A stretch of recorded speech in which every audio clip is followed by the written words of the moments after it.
Detective Alvarez. Good morning, ladies and gentlemen. My name is Alvarez, and I'm a retired NYPD detective from the bomb squad and a proud military veteran. Less than 24 hours from now, I will be starting my 69th round of chemotherapy. Yeah, you heard that correct. I should not be here with you, but you made me come. You made me come because I will not stand by and watch as my friends with cancer from 9/11, like me, are valued less than anyone else because of when they get sick, they die. I have been lucky enough to have had 68 rounds of chemo. Yeah, you heard me right, 68 rounds. Many others haven't had the opportunity to have 5, and some have had none. Their families would love to have time with them. That made mine have time with me, because I have been lucky enough to have the pain and suffering of 69 rounds of chemo and countless other treatments and surgeries. It is my goal, and it is my legacy, to see that you do the right thing for all 9/11 responders. Please understand that we are not here for anything for ourselves. We became police officers, firefighters, paramedics to help others. We went to Ground Zero, the Pentagon, and Shanksville to help people first, and then help their families bury someone or something. We were there with one mission, and we left after completing that mission. I have been to many places in this world.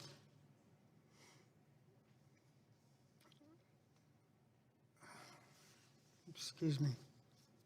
And done many things. But I can tell you that I did not want to be anywhere else but Ground Zero when I was there.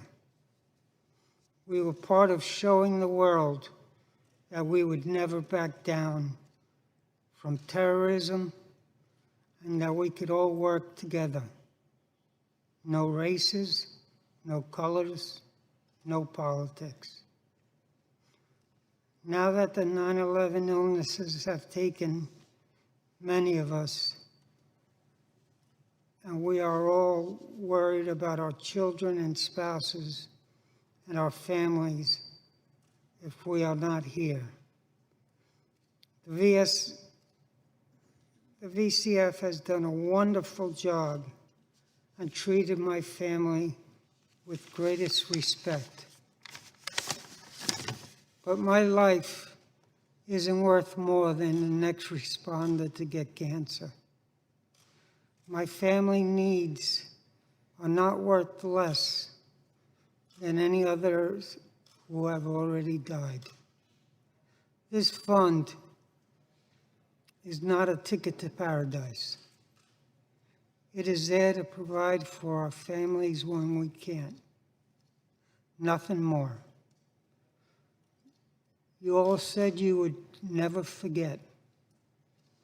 Well, I'm here to make sure that you don't.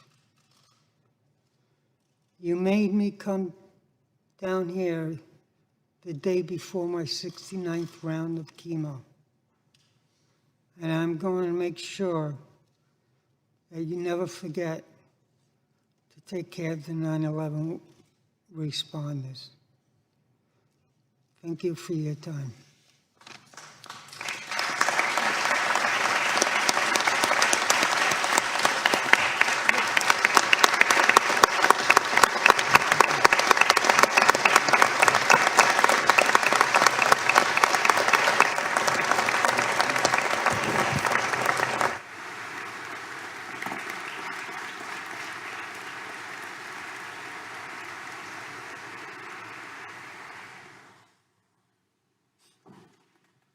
Thank you, Detective Alvarez. Mr. Stewart. I want to thank Mr. Collins and Mr. Naylor for putting this together, but as I sit here today, I can't help but think what an incredible metaphor this room is for the entire process that getting health care and benefits for 9/11 first responders has come to. Behind me, a filled room of 9/11 first responders, and in front of me, a nearly empty Congress.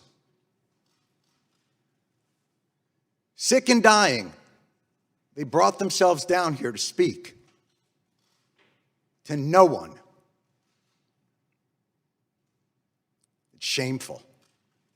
It's an embarrassment to the country, and it is a stain on this institution.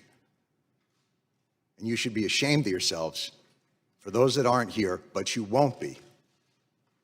Because accountability doesn't appear to be something that occurs in this chamber. We don't want to be here. Lou doesn't want to be here. None of these people want to be here.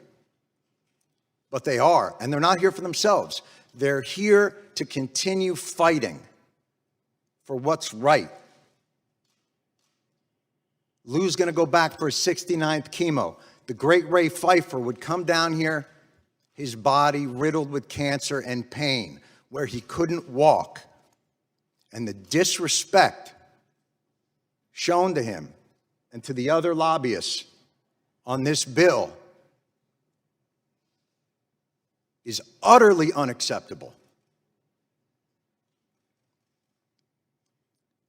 You know, I would be so angry at the latest injustice that's done to these men and women.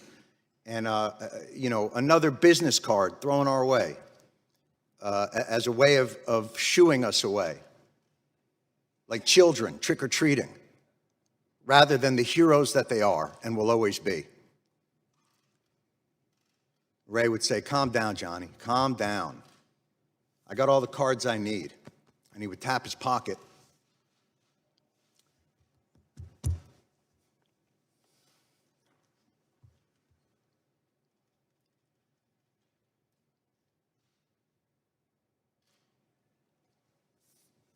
Where he kept the prayer cards of 343 firefighters.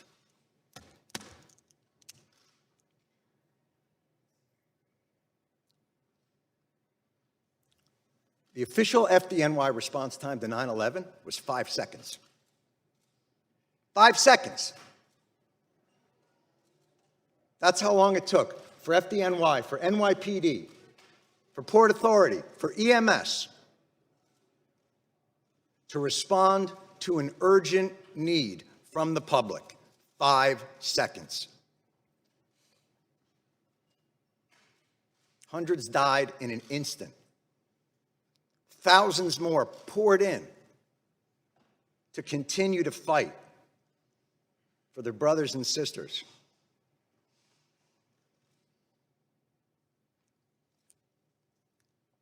The breathing problem started almost immediately, and they were told they weren't sick, they were crazy. And then, as the illnesses got worse and things became more apparent, well, okay, you're sick, but it's not from the pile.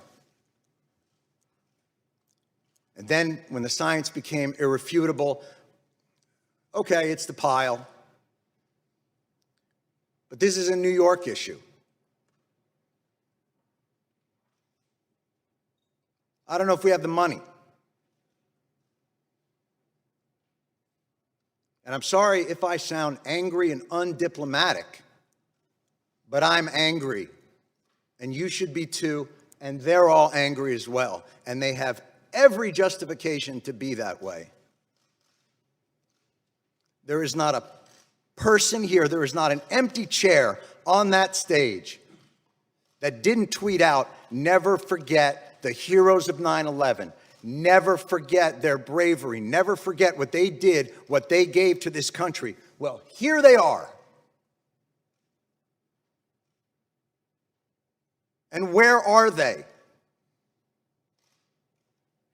And it would be one thing if their callous indifference and rank hypocrisy were benign, but it's not.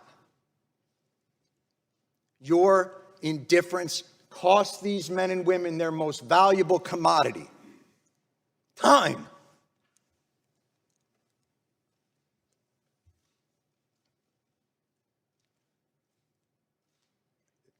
It's the one thing they're running out of. This should be flipped. This hearing should be flipped. These men and women should be up on that stage, and Congress should be down here answering their questions as to why this is so damn hard and takes so damn long. And why, no matter what they get, something's always pulled back, and they got to come back.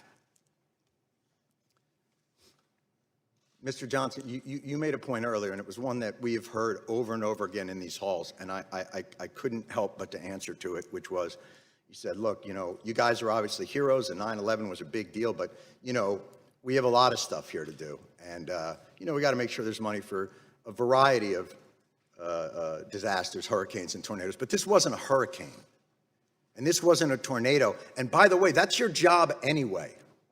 We can't fund these programs, you can. Setting aside that no American in this country should face financial ruin because of a health issue. Certainly 9/11 first responders shouldn't have to decide whether to live or to have a place to live.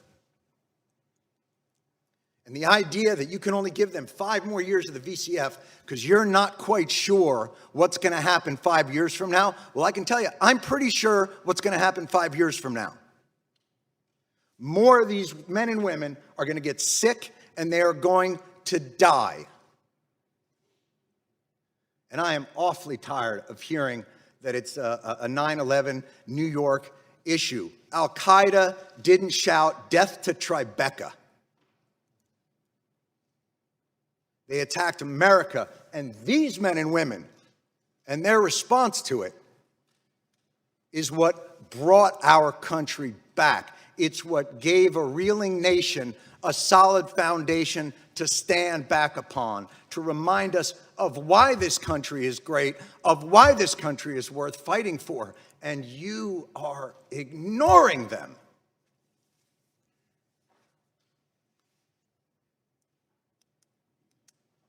And you can end it tomorrow. Why this bill isn't unanimous consent and a standalone issue is beyond my comprehension. And I have yet to hear a reasonable explanation for why. It'll get stuck in some transportation bill or some appropriations bill and get sent over to the Senate, where a certain someone from the Senate will use it as a political football to get themselves maybe another new import tax on petroleum, because that's what happened to us in 2015. And we won't allow it to happen again. Thank God for people like John Field. Thank God for people like Ray Pfeiffer. Thank God for all of these people who will not let it happen.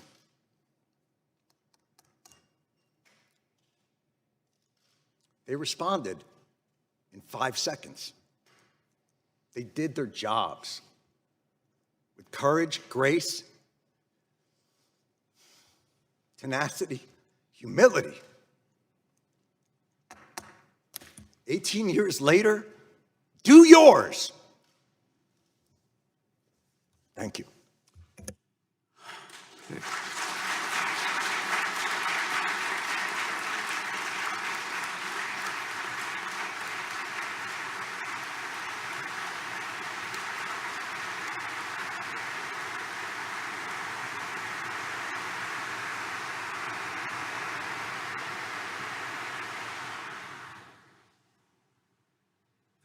Thank you, Mr. Stewart.